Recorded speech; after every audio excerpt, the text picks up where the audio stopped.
ರೆಡ್ಡಿ ಮತ್ತು ಪವನ್ ಕಲ್ಯಾಣ್ ಬದ್ಧವಾಗಿದೆ.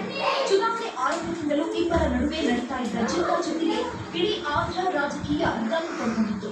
ಪವನ್ರನ್ನು ಸೋಲಿಸಲೇಬೇಕು ಅಂತ ವೈಎಸ್ಆರ್ ಕಾಂಗ್ರೆಸ್ ಪಕ್ಷದಿಂದ ಗೊಂದಾ ಗೀತಾರನ್ನ ಕಣಕ್ಕೆ ಇಳಿಸಿದ್ದು ಗೊಂದಾ ಗೀತಾರ ಕೊರತೆಯಿಂದ ಮತಗಳು ವಿಭಜನೆ ಆಗುವುದು.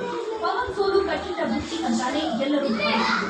ಆದರೆ ಚುನಾವಣೆ ರಿಸಲ್ಟ್ನಲ್ಲಿ ಅದೆಲ್ಲ ಉಲ್ಟಾ ಪಲ್ಟಾ ಆಗೋಗಿಲ್ಲ. ಮತಗಳ ಅಂತರದಿಂದ ಗೆದ್ದು ನಿಂತಿದ್ದಾರೆ ಪವನ್ ಕಲ್ಯಾಣ್.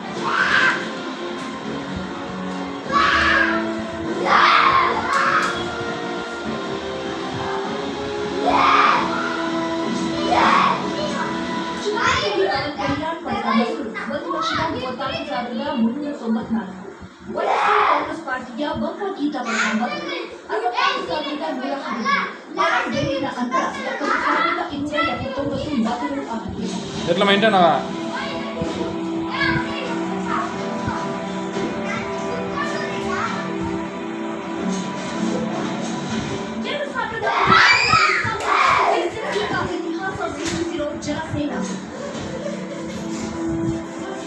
ಜನಸೇನಾ ಪಾರ್ಟಿ ಈಗ ಆಂಧ್ರದ ಪ್ರತಿ ಮನೆಯಲ್ಲೂ ಕೇಳುವ ಈ ಪಕ್ಷವನ್ನು ಪವನ್ ಕಲ್ಯಾಣ್ 2014ರಲ್ಲಿ ಸ್ಥಾಪನೆ ಮಾಡಿದರು. ಹೈಟೆಕ್ ಸಿಟಿಯಲ್ಲಿ ಪಾರ್ಟಿಯನ್ನ ಲಾಂಚ್ ಮಾಡಿದ್ದಾರೆ. ಯಾಕೆ ಹೊಡೆದಿದ್ದ ಯಾರು ಹೇಳ್ತಿರೋದು? ಡಿಸೆಂಬರ್ನಲ್ಲಿ ಚುನಾವಣಾ ಆಯೋಗ ಜನಸೇನಾ ಪಾರ್ಟಿಗೆ ಅನುಮೋದನೆ ಕೊಟ್ಟಿತು.